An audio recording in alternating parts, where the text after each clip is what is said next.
अलैकुम वरहमतुल्लाहि वबरकातुहू। This is sir Naseem Zulfiqar और आज की इस वीडियो में MD केमिस्ट्री 2026 के लिए एक लेक्चर जो है वो यहाँ पर मैं बना रहा हूँ।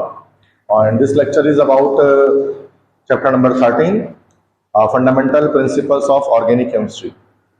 और इस चैप्टर 13 में fundamental principles of organic chemistry में एक टॉपिक हमारा है स्टीरियो आइसोमेरिज्म का, जो तमाम स्टूडेंट जो इस साल MD कैट के एग्जाम्स देंगे तो काफ़ी इंपॉर्टेंट टॉपिक है। और वन शॉट लेक्चर मैं यहाँ पर बना रहा हूँ और जिसके लिए जो है वो यहाँ पर कंप्लीट मैं आपका आइसोमेरिज्म जो है वो डिटेल में समझाऊंगा ताकि आप तमाम स्टूडेंट्स को अच्छी तरह ये समझ में आ सके।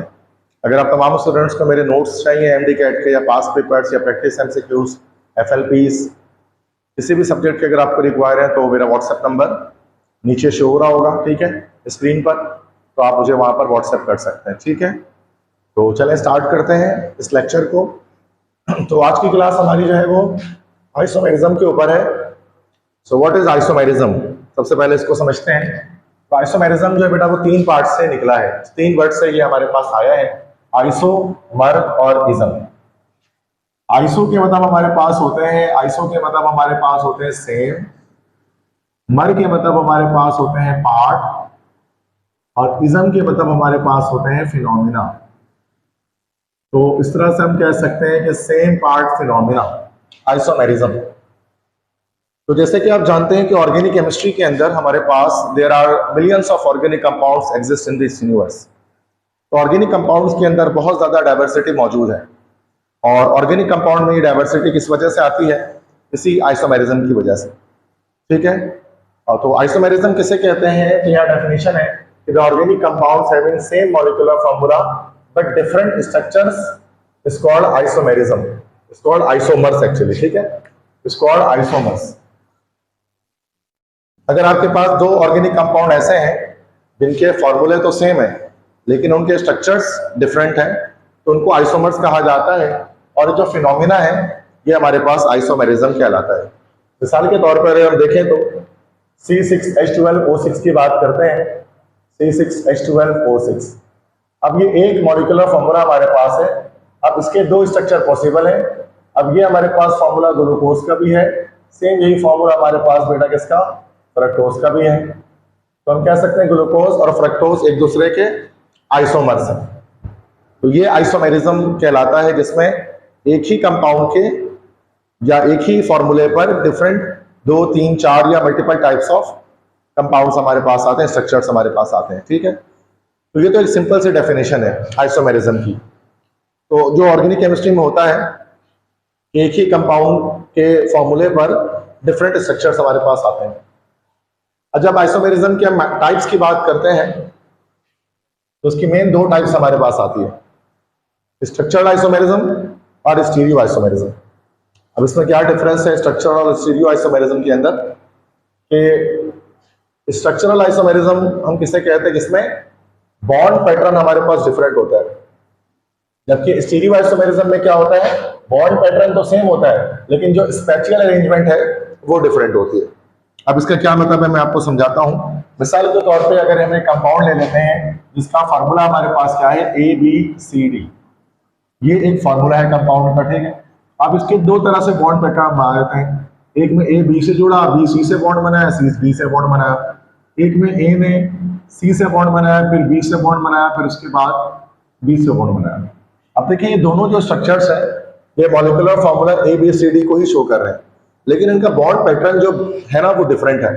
इस वजह से हम कह सकते हैं कि ये दोनों जो कंपाउंड्स हमारे पास हैं ये कौन से आइसोमर्स हैं, these compounds are actually structural isomers. तो ये हमारे पास स्ट्रक्चरल आइसोमर्स होंगे। लेकिन जो स्टीरियो आइसोमर्स होते हैं उनमें क्या होता है हमारे पास है कि बॉन्ड पैटर्न सेम होता है लेकिन 3D स्पेस में अरेंजमेंट हमारे पास जो है वो डिफरेंट आती है। मिसाल के तौर पे इसी में अगर हम सेम एग्जांपल अगर हम लेते हैं कि ABCD हमारे पास एक फार्मूला है कंपाउंड का। अब देखो उसको दो तरह के स्ट्रक्चर बनाते हैं, एक A ने B से जुड़ा, B C से जुड़ा और C D से जुड़ा। अब देखिए इसमें, अब सेकंड वाले में देखिए A B से जुड़ा, B C से जुड़ा और C D से बॉन्ड बना लिया।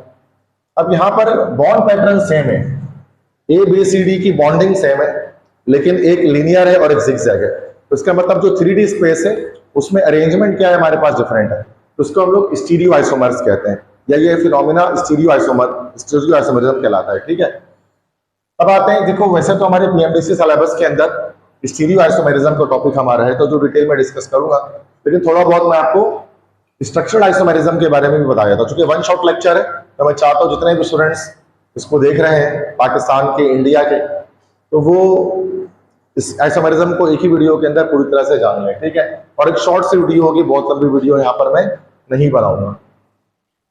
स्ट्रक्चरल आइसोमेरिज्म की 1 2 3 4 5 6 ये 6 टाइप्स हमारे पास होती हैं। These are structural isomers.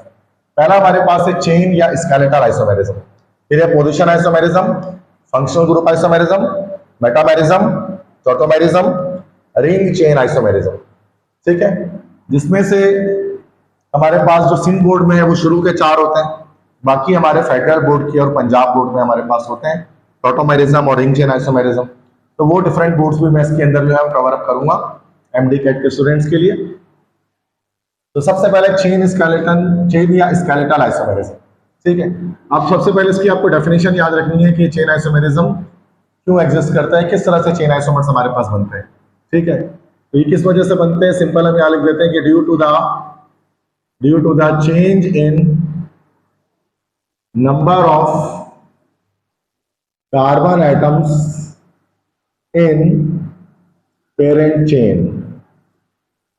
Chain के अंदर नंबर ऑफ कार्बन एटम्स के तब्दील होने की वजह से ये हमारे पास बेटा आइसोमर्स हमारे पास बनते हैं। ठीक है, फॉर एग्जांपल मिसाल के तौर पे अगर हम बात करें, अगर हम एक फॉर्मूला लिखते हैं लाइक C4H10, अब C4H10 वैसे तो ब्यूटेन होता है, इसके हम 2 स्ट्रक्चर्स बना सकते हैं। पहला स्ट्रक्चर इस तरह बना सकते हैं कि CH3 CH2 CH2 CH3, 4 carbon ऐसे स्ट्रेट चेन में जोड़ दें, this is called as N butane. ये हमारे पास नॉर्मल ब्यूटेन कहलाएगा। सेम इसका एक और स्ट्रक्चर हम बना सकते हैं किस तरह से कि CH3 CH CH3 और CH3, अब ये हमारे पास क्या कहलाएगा, दिस इज कॉल्ड आइसोब्यूटेन। अब आप देख सकते हैं कि N ब्यूटेन और आइसोब्यूटेन एक दूसरे के जो है वो चेन आइसोमर्स है या स्केलेटल आइसोमर्स है। क्योंकि आप इसमें देखते हैं तो लॉन्गेस्ट कार्बन चेन में हमारे पास 4 कार्बन आ रहे हैं, और इसमें देखेंगे तो हमारे पास लॉन्गेस्ट कार्बन चेन में 3 कार्बन एटम्स आ रहे हैं। इस तरह से आप डिफरेंट चेन आइसोमर्स आप बना सकते हैं, डिफरेंट कंपाउंड्स के अंदर ये पॉसिबल हो सकता है। अच्छा, अगर आपको नंबर ऑफ चेन आइसोमर निकालना है कि नंबर ऑफ चेन आइसोमर, कितने चेन आइसोमर्स हमारे पास अल्केन्स के बनेंगे, तो उसके एक सिंपल सा फॉर्मूला है जो आपको याद रखना होगा, दैट इज 2 की पावर n-4 + 1। इस फॉर्मूले से आप नंबर ऑफ चेन आइसोमर निकाल सकते हैं। यहाँ पर n से मुराद नंबर ऑफ कार्बन एटम। मिसाल के तौर पर अगर हमें मालूम करना है कि 6 कार्बन का जो अल्केन होता है C6H14, उसके कितने आइसोमर होते हैं, तो n की वैल्यू यहाँ पर 6 रख देंगे, 2 की पावर 6 - 4 + 1, तो ये हो जाएगा 2 की पावर 2 + 1, तो ये हमारे पास आंसर कितना आ जाएगा 5। इसका मतलब कि हेक्सेन के हमारे पास 5 चेन आइसोमर्स हमारे पास पॉसिबल होते हैं। इसी तरह से आप इस n की वैल्यू में कोई भी नंबर लगा के डिफरेंट चेन आइसोमर्स बता सकते हैं। तो ये फर्स्ट हमारे पास हो गया, जो लिटिल बिट इंट्रोडक्शन मैंने आपको दिया चेन आइसोमेरिज्म। इसके बाद हमारे पास है पोजीशन आइसोमेरिज्म।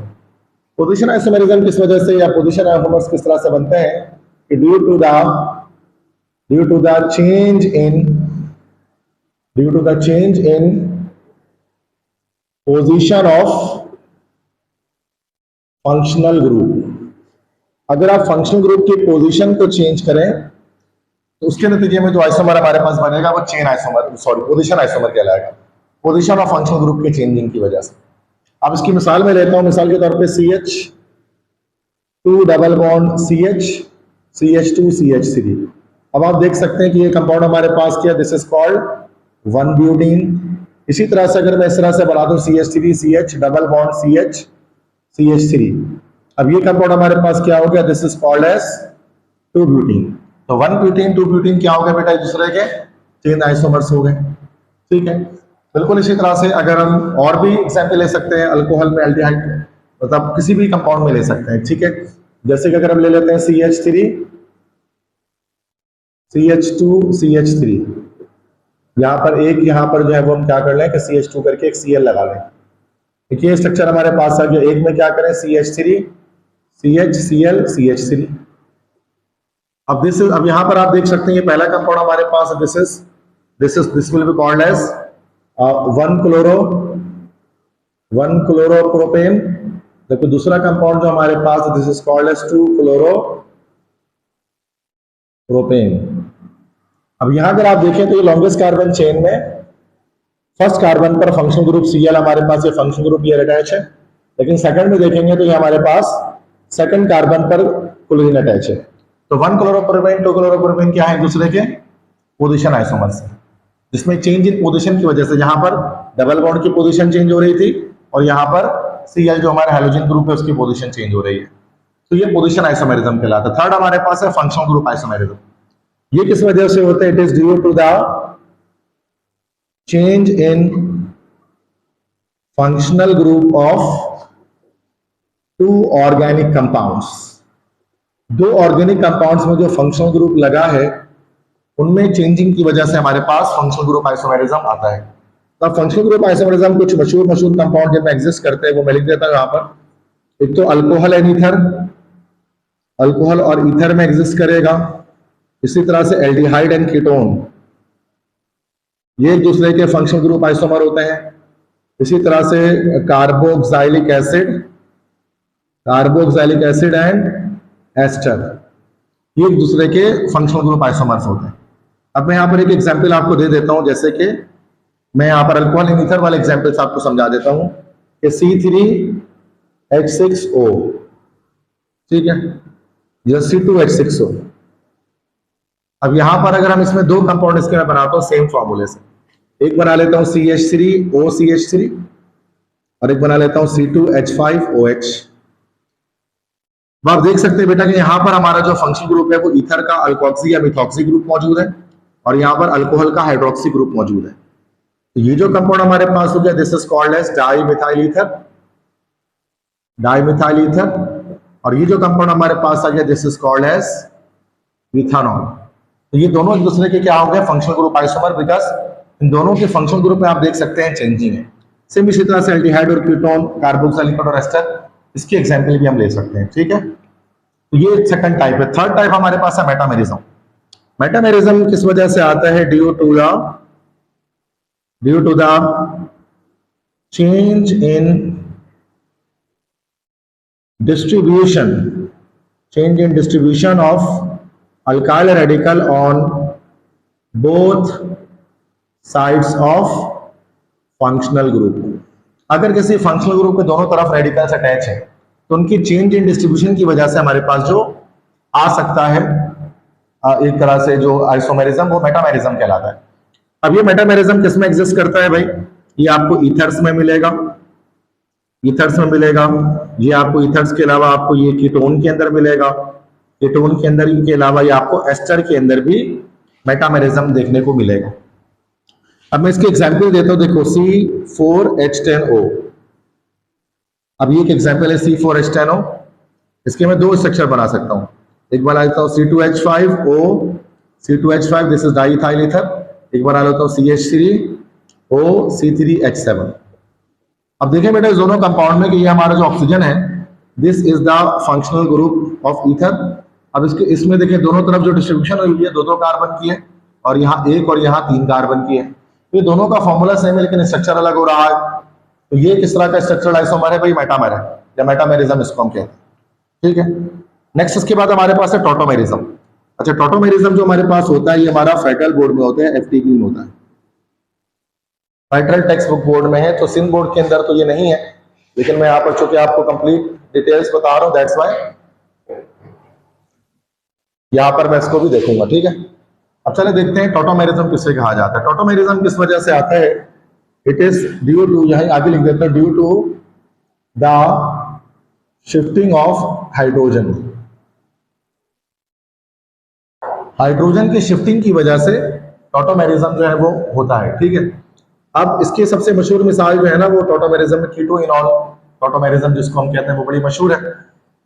कि जब हम इथाइन की हाइड्रोलिसिस करते हैं तो हमारे पास क्या होता है कि CH2 डबल बॉन्ड कार्बन, फिर OH, फिर ये H हमारे पास ये हमें यहाँ पर मिलता है. ठीक है, this is called vinyl alcohol, इसको विनाइल अल्कोहल कहते हैं। अब ये इसी में क्या होता है, शिफ्टिंग ऑफ हाइड्रोजन हो सकती है। अब हाइड्रोजन यहाँ से शिफ्ट होकर क्या हो सकता है, इधर पर आ सकता है और डबल बॉन्ड उठ के यहाँ पर आ जाता है। ठीक है, इससे क्या होता है, हमारे पास है CH3 C double bond OH, मतलब हमारे पास से कंपाउंड बन जाता है, दिस इज एसिड एल्डिहाइड। तो बेटा देखो यहाँ पर क्या हुआ, ये दोनों दूसरे के आइसोमर है जो कि एक दूसरे के साथ डायनामिक इक्विलिब्रियम में मौजूद है। ये क्यों हुआ, बिकॉज ये जो हाइड्रोजन यहाँ पर है, जो हाइड्रोजन यहाँ पर आपको दिख रहा है, इसकी शिफ्टिंग हुई from this atom to this atom, और इसकी वजह से हमारे पास विनाइल अल्कोहल कन्वर्ट होगी एसिड एल्डिहाइड में। This is called tautomerism. ये दोनों एक दूसरे के टॉटोमर्स हैं, शिफ्टिंग ऑफ हाइड्रोजन की वजह से होता है। इसके बाद लास्ट टाइप जो हमारे पास होते हैं, this is called ring chain isomerism. ठीक है, रिंग चेन आइसोमेरिज्म भी इसको हम जो है वो देखते हैं, ये भी बहुत सिंपल सा होता है। अब रिंग चेन आइसोमेरिज्म में सबसे मशहूर एग्जांपल क्या है भाई, मतलब एक रिंग और एक चेन वाला हमारे पास कंपाउंड बनता है। जैसे कि मिसाल के तौर पर cycloalkanes and alkene, alkene और साइक्लो अल्कीन, ये हमारे पास रिंग चेन आइसोमर्स होता है। देखो आइसोमर्स की सबसे बड़ी निशानी ये होती है, दो कंपाउंड अगर आइसोमर है ना तो उनका जनरल फॉर्मूला सेम होगा। तो आप सब जानते हैं साइक्लो अल्केन और अल्कीन का जनरल फॉर्मूला क्या होता है, CnH2n होता है बच्चों। ठीक है, CnH2n होता है। अब यहां पर अगर हम एक एग्जाम्पल इसमें ले लेते हैं, जैसे कि C3H6 ले लेते हैं। अब देखो CH2 CH2 CH2, ये हमारे पास साइक्लोप्रोपेन हो गया, फॉर्मूला हो गया C3H6। इसी तरह से अगर हम CH2 डबल बॉन्ड CH3, ये हमारे पास जस्ट क्या हो गया, प्रोपीन। अब आप देख सकते हैं कि ये दोनों जो है वो उनका दोनों का फार्मूला सेम है, लेकिन स्ट्रक्चर अलग है, एक रिंग में है और एक चेन में। This is called ring chain isomers. ये प्रोपीन और साइक्लोप्रोपेन एक रिंग चेन आइसोमर हमारे पास होते हैं। ठीक है, तो बेटा ये सारे हमने क्या डिस्कस किए इस वक्त, ये स्ट्रक्चरल आइसोमर्स है। इसको मैं ज्यादा डिटेल में नहीं किया, चूंकि आपको पता है कि हमारे PhD सिलेबस के अंदर नहीं है, सिर्फ स्टीरियो आइसोमर्स है, लेकिन थोड़ा सा हम एक्स्ट्रा यहाँ पर हमने यहाँ पर इसको देख लिया। ठीक है, अब आते हैं ज्योमेट्रिकल आइसोमेरिज्म की तरफ, मतलब स्टीरियो आइसोमेरिज्म की तरफ, जिसमें क्या था, बॉन्ड पैटर्न सेम होगा लेकिन स्पेटियल अरेंजमेंट अलग होगी। इसमें सबसे पहले हमारे पास क्या है बेटा, ज्योमेट्रिकल आइसोमेरिज्म। ज्योमेट्रिकल आइसोमेरिज्म, जिसको शॉर्ट फॉर्म में G.I भी लिख सकते हैं। ठीक है, इसी ज्योमेट्रिकल आइसोमेरिज्म को हम लोग एक और नाम कहते हैं, इसी को हम कहते हैं सिस ट्रांस आइसोमेरिज्म। इसी को सिस ट्रांस आइसोमेरिज्म भी कहा जाता है, जैसे को ज्योमेट्रिकल आइसोमेरिज्म भी कहते हैं। ठीक है, अब ये हमारे पास किस तरह की आइसोमेरिज्म है, इसको हम देखते हैं। ठीक है, तो ज्योमेट्रिकल आइसोमेरिज्म के बारे में कुछ पॉइंट्स हैं, कुछ इंपॉर्टेंट पॉइंट्स हैं, वो हम आपको बताता चलूं। सबसे पहले तो याद रखिएगा कि ज्योमेट्रिकल आइसोमेरिज्म हमारे पास अल्कीन में एग्जिस्ट करता है और साइक्लो अल्केन में भी एग्जिस्ट करता है। ठीक है, तो यहाँ पर सिंपल लिख देते हैं, alkenes undergo geometrical isomerism due to the restricted rotation of pi bond between two carbon atoms.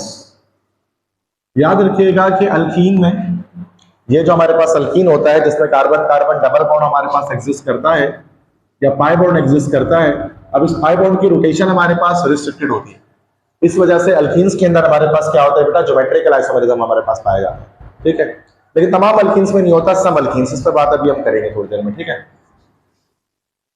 याद रखने की बात है कि अल्कीन्स में कभी नहीं होता, alkenes do not undergo geometrical isomerism due to the free rotation of sigma bond between two carbon atoms. तो याद रखिएगा कि जो अल्कीन्स हैं वो कभी भी हमारे पास जो है वो नहीं करते ज्योमेट्रिकल आइसोमेरिज्म, नॉर्मल जो अल्कीन्स है वो कभी नहीं करते। रीजन क्या है, इसमें कार्बन कार्बन के बीच में हमारा सिग्मा बॉन्ड एग्जिस्ट करता है जो फ्रीली रोटेट कर सकता है। ठीक है, इसके बाद अगली चीज याद रखिएगा कि साइक्लोअल्केन्स, जो cycloalkanes also undergo geometrical isomerism due to restricted rotation. जो साइक्लोअल्केन्स हैं वो भी ज्योमेट्रिकल आइसोमरिज्म अंडरगो कर सकते हैं, क्योंकि जब साइकिल बन जाता है तो सिग्मा बॉन्ड में रेस्ट्रिक्टेड रोटेशन हमारे पास आ जाती है, ठीक है। अच्छा, ये भी याद रखिएगा कि तमाम के तमाम जो अल्कीन्स है वो ज्योमेट्रिकल आइसोमरिज्म फॉलो नहीं करते, ठीक है। तो कंडीशन क्या होती है कि two different groups must be bonded to doubly bonded carbon atom. Double bonded जो कार्बन होगा उसमें लाजमी दो डिफरेंट ग्रुप्स का अटैच होना जरूरी है, अदरवाइज जो है वो हमारा ज्योमेट्रिकल आइसोमरिज्म पॉसिबल नहीं होगा, ठीक है। अगली बात ये कि जो अच्छा सिस और ट्रांस दोनों में क्या फर्क है, ठीक है। If two same groups are present in same side then it is called cis isomer। cis isomer क्या होता है, जब दो सेम ग्रुप एक ही जगह पर मतलब आमने सामने अटैच हो जाते हैं तो वो cis isomer कहलाते हैं। लेकिन अगर इसी का उलट क्या है कि if two, ये साथ साथ बेटा आपको कॉपी में अपने नोट डाउन भी करते रहे, if two different groups are present, sorry, if two same groups are present at opposite side then it is called trans isomer। अगर अपोजिट साइड में अगर लगे होंगे तो वो सिस के बजाय क्या ट्रांस आइसोमर हमारे पास कहलाएगा, ठीक है। और आखिरी बात याद रखने की है कि trans isomer is more stable than cis isomer. Trans isomer cis isomer के मुकाबले में ज्यादा जो है वो स्टेबल होता है। ये सारे पॉइंट्स आपको एमसीक्यूज के लिहाज से याद रखने हैं। अब मैं कुछ आपको एग्जांपल्स दे देता हूँ, ठीक है, इन्हीं तमाम पॉइंट्स के ऊपर। सबसे पहले मैं वो कंपाउंड्स आपको बता दूं जिसमें ज्योमेट्रिकल आइसोमेरिज्म पॉसिबल नहीं होगा। सबसे पहले मैं आपको वो बताऊंगा, फिर मैं आपको कुछ कंपाउंड्स ऐसे बताऊंगा जिसमें ज्योमेट्रिकल आइसोमेरिज्म क्या होगा, पॉसिबल हो जाएगा। अब ज्योमेट्रिकल आइसोमेरिज्म नॉट पॉसिबल किस में होगा, सबसे पहले तो अल्केन्स के अंदर नहीं होगा, ठीक है। अल्केन से मुराद ये कि अगर हम एक कंपाउंड लेते हैं CH2 double bond CH single bond CH2, यहाँ Cl ले लिया, यहाँ Cl ले लिया। अब चूंकि देखो यहाँ पर सिग्मा बॉन्ड है, सिग्मा बॉन्ड की फ्री रोटेशन एग्जिस्ट करती है, तो यहाँ पर ज्योमेट्रिकल आइसोमेरिज्म हमारे पास पॉसिबल नहीं होगा, ठीक है। एक एग्जांपल तो ये आ गई। सेकंड एग्जांपल देख लें कि अल्कीन के अंदर भी समटाइम ज्योमेट्रिकल आइसोमेरिज्म पॉसिबल नहीं होता। अब वो कब नहीं होगा, देखिए जैसे C डबल बॉन्ड C, यहाँ पर ClH आ गया, यहाँ पर H, यहाँ पर H आ गया। अब यहाँ पर क्यों पॉसिबल नहीं है, रेस्ट्रिक्टेड रोटेशन तो है, पाई बॉन्ड तो है, लेकिन चूंकि दो सेम ग्रुप अटैच हो रहे हैं एक कार्बन के साथ, दैट्स व्हाई यहाँ पर ज्योमेट्रिकल आइसोमर्स इसके कंपाउंड के पॉसिबल हमारे पास नहीं होंगे, ठीक है। इसी तरह से थर्ड अगर आप देख लें स्ट्रक्चर हमारे पास एक आ जाएगा, ठीक है। थर्ड स्ट्रक्चर हमारे पास ये आ जाएगा कि hydrogen carbon, hydrogen double bond carbon Cl, ठीक है। अब देखिए यहाँ पर भी हमारे पास ज्योमेट्रिकल आइसोमेरिज्म पॉसिबल नहीं है, क्योंकि दो सेम ग्रुप एक ही कार्बन पर अटैच हो चुके हैं। और यहाँ पर मैंने बताया था ये वाला पॉइंट क्या कहता है कि two different groups must be bonded to जो डबली बॉन्डेड कार्बन। अब देख लो साइक्लोअल्केन्स में भी मैंने बताया कि पॉसिबल होते हैं, लेकिन साइक्लोअल्केन में भी यही है कि दो सेम ग्रुप एक साथ अटैच नहीं हो सकते। मिसाल के तौर पर स्ट्रक्चर अगर मैं देखूंगा इस तरह से, एक स्ट्रक्चर बना देता हूँ, ठीक है, लाइक दैट। यहाँ Cl लगा दिया, यहाँ Cl लगा दिया, यहाँ H लगा दिया, यहाँ H लगा दिया। अब देखिए ये जो हमारे पास स्ट्रक्चर बना हुआ है साइक्लोअल्केन का, यहाँ पर देखो दो सेम ग्रुप क्या हो रहे हैं, कार्बन के एटम्स के साथ अरेंज हो रहे हैं। तो यहाँ पर भी हमारे पास ज्योमेट्रिकल आइसोमेरिज्म पॉसिबल नहीं है। तो इन तमाम में किसी में भी ज्योमेट्रिकल आइसोमेरिज्म पॉसिबल नहीं है। अब पॉसिबल किसमें है, यहाँ पर हम आ जाते हैं, ठीक है, जो पॉसिबिलिटी जिन कंपाउंड्स के अंदर एग्जिस्ट करती है। तो सबसे पहले हम देख लेते हैं कि भाई अल्कीन्स की बात कर लेते हैं, ठीक है। देखो CH2 double bond CH2, sorry CH double bond CH, यहाँ पर एक Cl हमने यहाँ लगा दिया, एक Cl यहाँ लगा दिया, और देखिए दूसरा स्ट्रक्चर बनाते हैं CH डबल बॉन्ड CH, एक Cl यहाँ लगा दिया, एक Cl यहाँ लगा दिया। अब देखो ये हमारे पास, देखो इसमें दोनों कार्बन जो है दोनों के साथ दो डिफरेंट ग्रुप अटैच है, इसमें दोनों Cl एक साथ आमने सामने, इसमें Cl क्या है भाई, अपोजिट साइड पर अटैच है, तो इसको हम कहेंगे this is called cis isomer. ये हमारे पास सिस आइसोमर हमारे पास बन गया, और ये जब अपोजिट साइड पे लगे हैं this is called as trans isomer, ये ट्रांस आइसोमर बन गया। ये तो एक एग्जांपल हो गया, एक और एग्जांपल देख लें, ठीक है। एक और एग्जांपल में हम क्या लगा दें कि ब्यूटीन लगा लेते हैं, 2 ब्यूटीन, ठीक है। जैसे देखिए CH3 CH double bond CH CH3, देखिए स्ट्रक्चर है। एक और स्ट्रक्चर देख लें, CH डबल बॉन्ड CH, एक CH3 ऊपर लगा दिया, एक CH3 इसके नीचे लगा दिया। अब देखिए दो डिफरेंट ग्रुप अटैच है दोनों कार्बन के साथ, तो ये हमारे पास ये सिस 2 ब्यूटीन हमारे पास, इसको पूरा नाम इस तरह से लिख सकते हैं, this is called cis 2 butene, और ये हमारे पास क्या हो, दिस इज ट्रांस 2 ब्यूटीन। इसी तरह से थर्ड हमारे पास एक और साइक्लोअल्केन की एग्जांपल में देख लेते हैं। एक स्ट्रक्चर हमने ऐसे बना दिया, ये दोनों देखो साइक्लोप्रोपेन बना रहा हूं, 3 कार्बन है, ठीक है। एक में मैंने क्या कर दिया कि H मतलब Cl यहां लगा दिया, Cl यहां, H यहां, H यहां। अब यहां देखें H यहां हो गया, Cl यहां हो गया, Cl यहां, H यहां है। अब ये हमारे पास सिस आइसोमर है, और ये हमारे पास क्या है, ट्रांस आइसोमर है। तो जिस तरह से अल्कीन्स में हमारे पास ज्योमेट्रिकल आइसोमरिज्म पॉसिबल है, इसी तरह से इस केस में जो है वो साइक्लोअल्केन्स में भी पॉसिबल है because of the restricted rotation, ठीक है। ये ज्योमेट्रिकल आइसोमरिज्म के बारे में कुछ बातें बेटा तमाम स्टूडेंट्स को याद रखनी है अच्छी तरह से, इसको आप लिख भी लें या स्क्रीनशॉट ले लें और उसको बिल्कुल मेमोराइज कर लें। बहुत ही शॉर्ट फॉर्म में मैं आपको चीज़ों को समझा रहा हूँ ताकि आप जल्द से जल्द अपनी तैयारी कंप्लीट कर पाएँ, चूँकि 16 अगस्त को हमारा MD-CAT का जो है वो टेस्ट है, तो उसकी तैयारी जाहिर सी बात है आपको जल्द से जल्द करनी है।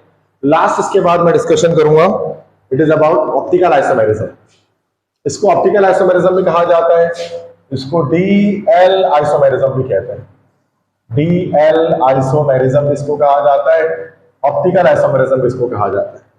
ऑप्टिकल आइसोमेरिज्म में देखो ऑप्टिक्स से, ये वर्ड निकला ऑप्टिक्स है, ऑप्टिक्स, ऑप्टिक्स का मतलब क्या होता है, ऑप्टिक्स के मतलब हमारे पास होता है लाइट या रोशनी, जहां रोशनी के बारे में कोई ना कोई बात होती है, लाइट के हवाले से कोई ना कोई डिस्कशन यहाँ पर हो रही होती है, रोशनी, लाइट, ठीक है। अब ऑप्टिकल आइसोमेरिज्म के बारे में चंद एक बातें, काफी डिटेल है, ये थोड़ा सबसे डिफिकल्ट जो है वो बेटा टाइप यही होती है जिसको समझने में दिक्कत आ सकती है, ऑप्टिकल आइसोमेरिज्म है, तो इसको गौर से समझिएगा, ठीक है। तो पहली बात तो ऑप्टिकल आइसोमेरिज्म हर कंपाउंड में पॉसिबल नहीं होती है, ठीक है।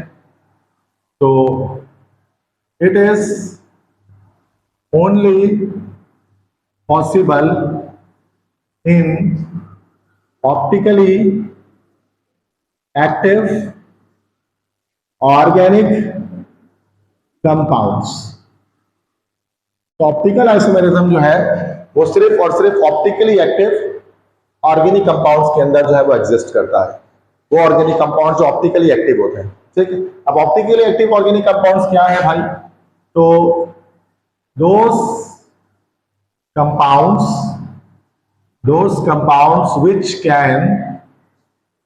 which can rotate plane polarized light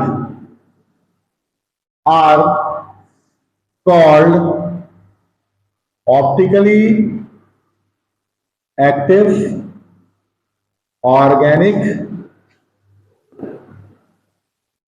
compounds. तो भाई ऑप्टिकली एक्टिव कंपाउंड्स कौन से होते हैं बेटा, जिनके पास ये प्रॉपर्टी होती है, जिनके पास ये एबिलिटी होती है कि वो क्या कर सकते हैं, वो प्लेन पोलराइज्ड लाइट को, जिसको हम PPL भी कहते हैं, प्लेन पोलराइज्ड लाइट, उसको क्या कहते हैं, उनको वो जो है वो रोटेट कर सकते हैं क्लॉकवाइज या एंटी क्लॉकवाइज डायरेक्शन। अब हमें कैसे पता लगेगा बच्चों के कौन सा कंपाउंड हमारे पास ऑप्टिकली एक्टिव है, तो इसकी भी पहचान होती है, ठीक है। तो optically active compounds must contain a chiral carbon.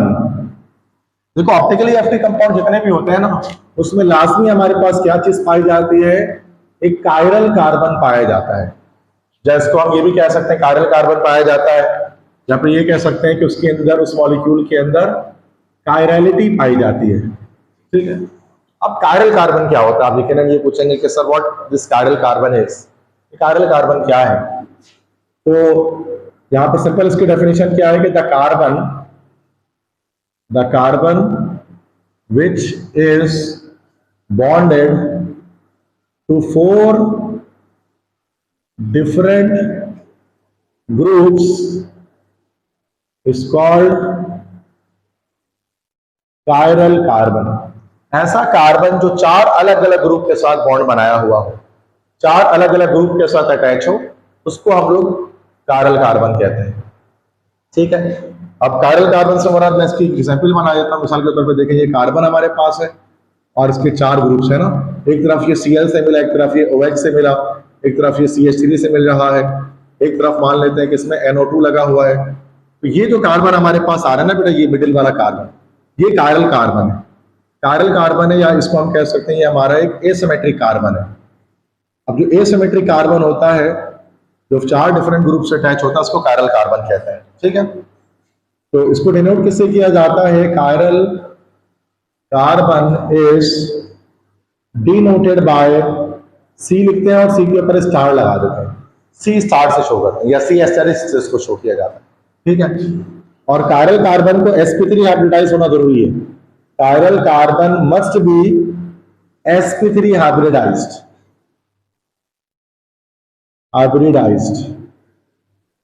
sp3 hybridized. ठीक है, sp3 हाइब्रिडाइज से मुराद क्या है कि कार्बन का और उसको लाजमी 4 सिग्मा बॉन्ड बनाने होंगे। कायरल कार्बन लाजमी 4 सिग्मा बॉन्ड बनाएगा, जैसे यहाँ देख सकते हैं कि ये 4 सिग्मा बॉन्ड बना रहा है, तभी ये sp3 हाइब्रिडाइज्ड है। तो जरूरी है कि एक ऐसा कंपाउंड जो ऑप्टिकली एक्टिव हो, उसके अंदर कायरल सेंटर हो, कायरल कार्बन हो या एसिमेट्रिक कार्बन हो। ठीक है, एक से एक भी हो सकते हैं, एक से ज्यादा भी हो सकते हैं। ठीक है, तो एक भी हो सकते हैं, एक से ज्यादा भी हो सकते हैं, तो इससे कोई डिफरेंस नहीं होता हमारे पास। ठीक है, लेकिन अगर एक से ज्यादा अगर हमारे पास कायरल कार्बन है और प्लेन ऑफ सिमेट्री उसके अंदर अगर मौजूद है, तो सूरत में वो हमारे पास क्या है, वो मीजो कंपाउंड कहलाता है, जो ऑप्टिकली इनएक्टिव होता है। इसके बारे में चलो मैं यहाँ पर इसको लिख देता हूँ, फिर अभी उसके बाद एक्सप्लेन कर दूंगा। ठीक है, जैसे देखिए कि if a compound contains more than 1 chiral carbon and it has a plane of symmetry। अभी बताऊंगा क्या होता है बेटा प्लेन ऑफ सिमेट्री, परेशान होने की जरूरत नहीं है। a plane of symmetry, then it is called meso compound. तो इसको हम लोग क्या कहते हैं बेटा, मीजो कंपाउंड कहते हैं, which is optically inactive, which is optically inactive। तो ये एक बहुत इंपॉर्टेंट बात है कि जरूरी नहीं है कि कायरल कार्बन हो और कंपाउंड ऑप्टिकली एक्टिव भी हो। ऐसा भी हो सकता है कि मल्टीपल कायरल कार्बन है और उसके अंदर एक प्लेन ऑफ सिमेट्री है, तो ऐसा कंपाउंड हमारे पास कैसा कहलाता है बेटा, तमाम स्टूडेंट याद रखिएगा, मीजो कंपाउंड है। थोड़ी एडवांस बात है बट ये आपको रिमेंबर रखना है। मीजो कंपाउंड है जो कि ऑप्टिकली एक्टिव नहीं होता, बल्कि विच इज ऑप्टिकली इनएक्टिव। जो प्लेन ऑप्टिकली इनएक्टिव होता है, मतलब can not bend plane polarized light, जो प्लेन पोलराइज्ड लाइट को बेंड नहीं कर सकता है। ठीक है, इस चीज को याद रखिएगा कि can not bend plane polarized light, ये प्लेन पोलराइज्ड लाइट को बेंड नहीं कर सके। ठीक है, तो अब अगली बात देखते हैं कि ये जो है उसको कैलकुलेट, मतलब किस तरह से मेजर किया जाता है ऑप्टिकल आइसोमर को। तो the device used to detect optical isomers is called polarimeter. तो वो डिवाइस जो हम यूज करते हैं ऑप्टिकल आइसोमर्स को चेक करने के लिए, उसको हम क्या बोलते हैं, this is called as polarimeter. ये पोलैरीमीटर कहलाता है। पोलैरीमीटर की डायग्राम मैं आपके सामने बनाता हूं ताकि आपको क्लियरली समझ में आए। ये बेटा एक ट्यूब जैसा होता है, this is somewhat like a tube, जिस तरह से ट्यूब जैसा होता है बेटा, ठीक है, विच आई एम मेकिंग। और यहां से आप इसको ऑब्जर्व करते हैं, from here you are observing the bending of a plane polarized light, ठीक है। तो यहां से आप उसको ऑब्जर्व करते हैं। तो अब इधर से क्या है, सबसे पहले हमारे पास क्या होता है, सोर्स ऑफ लाइट हमारे पास होती है बेटा, ठीक है। तो एक सोर्स ऑफ लाइट है, कोई भी सोर्स ऑफ लाइट हो सकती है। तो ये हमारे पास क्या हो गया, दिस इज द सोर्स। अब ये लाइट इससे निकली, रोशनी निकली। अब रोशनी तो निकलेगी ना बेटा इससे, वो तमाम एक्सिस पर होगी, इस तरह की लाइट होगी जो तमाम एक्सिस पर लाई करेगी, ठीक है। ये मैं जो ड्रॉ कर रहा हूं ना बेटा, this device is called a polarimeter. ये एक पोलैरिमीटर ड्रॉ कर रहे हैं, सही है। अब ये डिवाइस, इससे ये जो लाइट हमारे पास निकली है, दिस लाइट इज कॉल्ड, इस लाइट को हम क्या बोलते हैं, this is called as unpolarized light. जो अनपोलराइज है, जो तमाम एक्सिस में, आप देख सकते हैं वाई एक्सिस में भी है, जेड एक्सिस में भी है, एक्स एक्सिस में भी है। अब इसको हम किससे पास करते हैं, विद द हेल्प ऑफ, हम इसको पार करते हैं एक किस्म की एक प्रिज्म से, इस तरह से होता है, लाइक दैट, इस तरह से एक प्रिज्म से पास करते हैं। इसके बहुत सारे नाम है, कुछ लोग उसको कहते हैं निकोल प्रिज्म, ये असल में क्रिस्टल होता है जिसको हम कहते हैं टोरमलीन, या कुछ लोग इसको जो है वो पोलराइजर भी कहते हैं, पोलराइजर, एक ही बात है। अब ये क्या होता है, अगर हमने इसको वर्टिकल लेकर रखा ना, तो क्या कर देगा, सिर्फ ये वर्टिकल कंपोनेंट को यहां से पास होने देगा, बाकी जो कंपोनेंट्स हैं उनको क्या कर देगा, रोक देगा। तो क्या होगा, इससे सिर्फ और सिर्फ वर्टिकल कंपोनेंट वाली लाइट हमारे पास पास होगी। ये अब ये जो लाइट हमारे पास कहलाती है, this is called PPL, plane polarized light, जो अभी आप देख सकते हैं 90 डिग्री पर है। अब इस लाइट को हम किससे पार करते हैं बेटा, इसको हम पास करते हैं अपने सैंपल से। ये हमने एक बीकर ले लिया है, दिस इज अ बीकर, इसके अंदर एक सॉल्यूशन तैयार किया हुआ है। अब ये हमारे पास एक सैंपल है, वो सैंपल जिससे हम लोग क्या करेंगे, जिससे ये प्लेन पोलराइज्ड लाइट को, पीपीएल को पास किया जाएगा, उसको यहाँ से पास किया जाएगा, ठीक है। इसके अंदर कोई भी ऑप्टिकली एक्टिव कंपाउंड हो सकता है, मिसाल के तौर पे ग्लूकोज डाल देते हैं, C6H12O6, ये एक ऑप्टिकली एक्टिव कंपाउंड है, अभी मैं आपको बताऊंगा थोड़ी देर बाद। अब ये लाइट जब इससे पास होगी तो दो कंडीशन हो सकती है, या तो ये लाइट इस तरह से क्लॉकवाइज बेंड कर जाएगी, या तो लाइट इस तरह से एंटी क्लॉकवाइज बेंड कर जाएगी, ठीक है। अब जब ये इस तरह से क्लॉकवाइज बेंड कर गई, तो हम कहेंगे कि ये जो सैंपल हमारे पास है ना, इसमें ये क्लॉकवाइज रोटेशन में, इसका मतलब ये हमारा डी आइसोमर है। और अगर एंटी क्लॉकवाइज बेंड कर रहा है तो उसको हम कहेंगे कि ये हमारा जो है वो, उसके अंदर एल आइसोमर है। तो डी आइसोमर और एल आइसोमर, तो देख सकते हैं कि इसने क्या किया, इस प्लेन पोलराइज्ड लाइट को बेंड कर दी। अब ये दोनों पॉसिबल है, डी आइसोमर क्लॉकवाइज बेंड करेगा और L isomer anti clockwise bend करेगा, ठीक है। तो इसमें नीचे हम इसको एक्सप्लेन कर देते हैं कि the molecule which bends plane polarized light to clockwise direction is called, इसको क्या कहा जाता है, इस कॉल्ड डेक्स्ट्रोरोटेटरी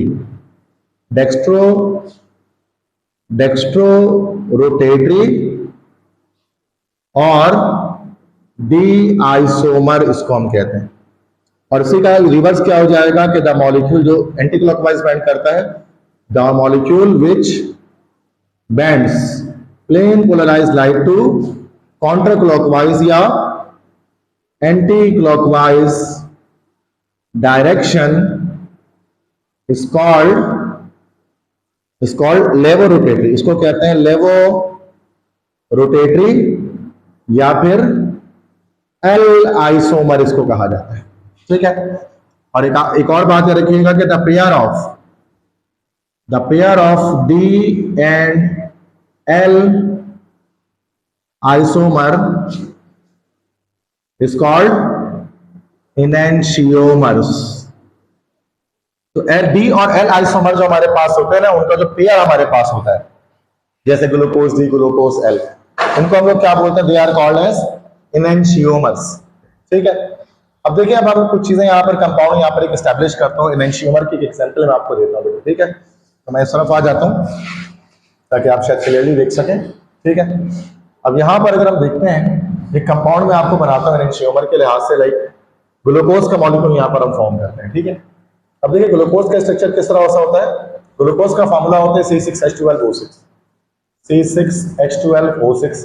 ये ग्लूकोज फ्रक्टोज दोनों का फॉर्मूला है। इसके दो तरह के स्ट्रक्चर हमारे पास आते हैं।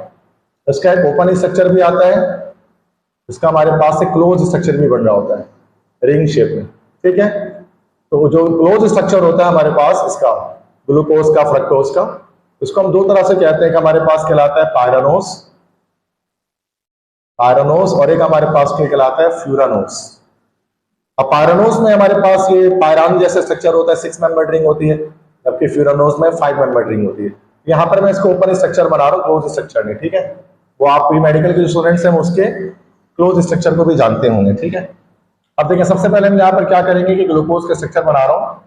देखो CHO एल्डिहाइड ग्रुप यहाँ पर लगा दिया हमने, उसके बाद कार्बन, एक कार्बन, दो कार्बन, 3 4 5 6, फिर यहाँ पर सब में मैंने क्या कर दिया, OH लगा दिया। तो जरा इसको गौर से समझना है तमाम स्टूडेंट्स को, ठीक है। ये ग्लूकोज का स्ट्रक्चर मैं आपके सामने बना रहा हूं।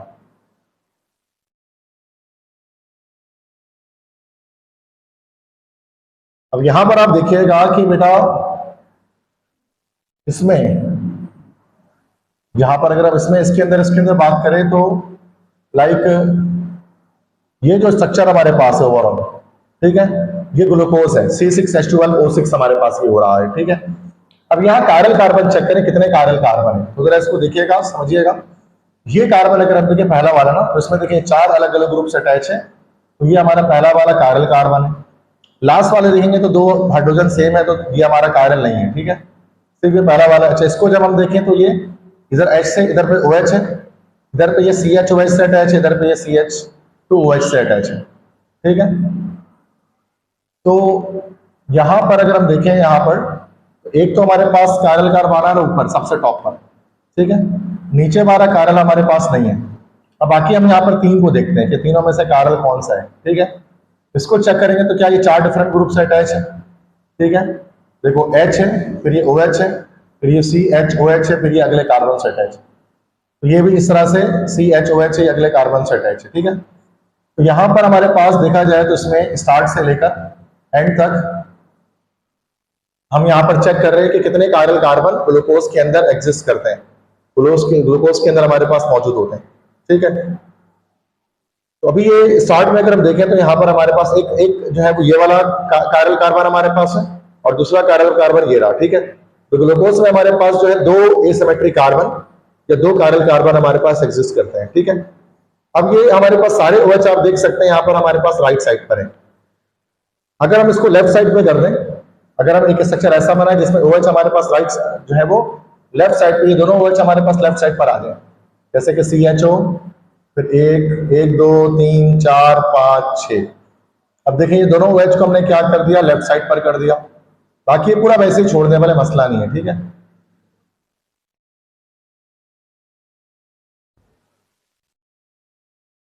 अब ये जो दोनों हमारे पास है ना, ये दोनों हमारे पास जो है, ये हमारे पास OH राइट साइड पर था, OH लेफ्ट साइड पर था, आप देख सकते हैं यहाँ पर लेफ्ट साइड पर। तो ये जो हमारा आइसोमर है, दिस इज कॉल्ड, जब राइट साइड पर है this is called D isomer, और ये जो हमारा बना ये ग्लूकोज L, ये L आइसोमर बना। और ये दोनों दूसरे का सुपर इम्पोजेबल भी है, सुपर इम्पोजेबल है। तो एनेंशियोमर क्या होता है हमारे पास, ये लाजमी सुपर इम्पोजेबल मिरर इमेजेस होते हैं, सुपर इम्पोजेबल मिरर इमेजेस। तो ये हमारे पास एनेंशियोमर्स होते हैं, ठीक है, जैसे D और L। अच्छा, एक और हमारे पास एक चीज होती है, वो भी बता दूं आपको इसी के अंदर, जिसको हम कहते हैं डायास्टीरियोमर्स, डायास्टीरियोमर्स।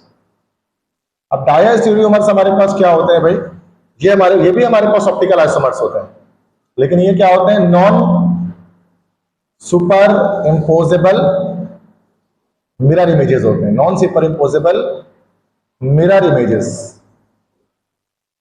इसको हम लोग डायास्टीरियोमर कहते हैं। इसके सबसे सिंपल एग्जांपल क्या है, जो हमारे सिस या ट्रांस आइसोमर्स जो हमारे पास होते हैं ना, सिस ट्रांस आइसोमर्स, अब उसमें क्या होते हैं, वो हमारे पास non superimposable mirror images हमारे पास होते हैं, तो उनको डायास्टीरियोमर्स कहते हैं। लेकिन एक बात ये कि ये भी हमारे पास कैसे होते हैं बेटा, ऑप्टिकली एक्टिव ही होते हैं, ये भी हमारे ऑप्टिकली एक्टिव होते हैं, मतलब ऑप्टिकल आइसोमरिज्म शो कर सकते हैं। बाकी मीजो कंपाउंड की अगर हम बात करें, मीजो कंपाउंड के बारे में मैंने क्या बताया था, जिसके अंदर हमारे पास 2 कायरल कार्बन होते हैं और प्लेन ऑफ सिमेट्री हमारे पास होती है। तो देखो एक मीजो कंपाउंड के एग्जांपल बस लेकर यहाँ पर लेक्चर खत्म करूंगा। अब मीजो कंपाउंड क्या हो सकता है, जैसे कार्बन है COOH आपने यहाँ लगा दिया, फिर एक कार्बन है COOH यहाँ लगा दिया, एक तरफ H लगा दिया, एक तरफ H लगा दिया, एक तरफ CH3 लगा दिया, दूसरी तरफ CH3 लगा दिया। अब ये जो स्ट्रक्चर आप देख सकते हैं, इसमें यहाँ पर एक कायरल कार्बन ये रहा, दूसरा कायरल कार्बन ये रहा, लेकिन इसके अंदर क्या प्लेन ऑफ सिमेट्री मौजूद है। अगर यहाँ से काटेंगे तो कट करने पर ये 2 इक्वल पार्ट्स में ये मॉलिक्यूल ब्रेक हो जाएगा। तो ये मीजो कंपाउंड जो कैसा होगा बेटा, ऑप्टिकली इनएक्टिव होगा और ये कंपाउंड हमारा प्लेन पोलराइज्ड लाइट को बेंड नहीं कर सकेगा। ठीक है, तो बेटा ये ओवरऑल ऑप्टिकल आइसोमेरिज्म की बात यहाँ पर हमारे पास आई है। डिफरेंट एमसीक्यूज वगैरह का लेक्चर ऑलरेडी मैंने अपलोड किया हुआ है, तो कंप्लीट बोर्ड से मैं हट जाता हूँ, आप इसका स्क्रीनशॉट ओवरऑल ले सकते हैं। तो ये कंप्लीट मैंने यहाँ पर डिटेल में आपको 1 शॉट के अंदर आइसोमेरिज्म को डिटेल में डिस्कस कर लिया। इसी तरह से एज इट इज आप क्या करें, आप इसको अपने कॉपी में नोट डाउन कर लें, और अगर आपको तमाम टॉपिक्स के नोट्स रिक्वायर आप लिखना नहीं चाहते तो मेरा व्हाट्सएप नंबर स्क्रीन पर शो है, उस पर मुझे मैसेज कर दें या डिस्क्रिप्शन पर आपको मिल जाएगा। मैं यहाँ पर बता भी देता हूँ अपना व्हाट्सएप नंबर, ये मेरा व्हाट्सएप नंबर है 0300215227। इस पर आप मुझे व्हाट्सएप करें तो मैं आपको बहुत ही मिनिमम कॉस्ट पर जो भी चीज़ें आपको रिक्वायर हैं एंटी टेस्ट के हवाले से, एमडी कैट के हवाले से, नोट्स, FLPs, पास पेपर, प्रैक्टिस एमसीक्यूज, तो मैं आपको वो प्रोवाइड कर दूंगा। ठीक है, आई होप सो कि आज का लेक्चर आपके लिए काफी ज्यादा फायदेमंद हुआ होगा और काफी चीजें आपने समझी होंगी। इंशाल्लाह जल्द हाजिर होंगे एक नए लेक्चर के साथ। तब तक के लिए अपने टीचर सर नसीम जुल्फिकार को इजाजत दें। अल्लाह हाफिज।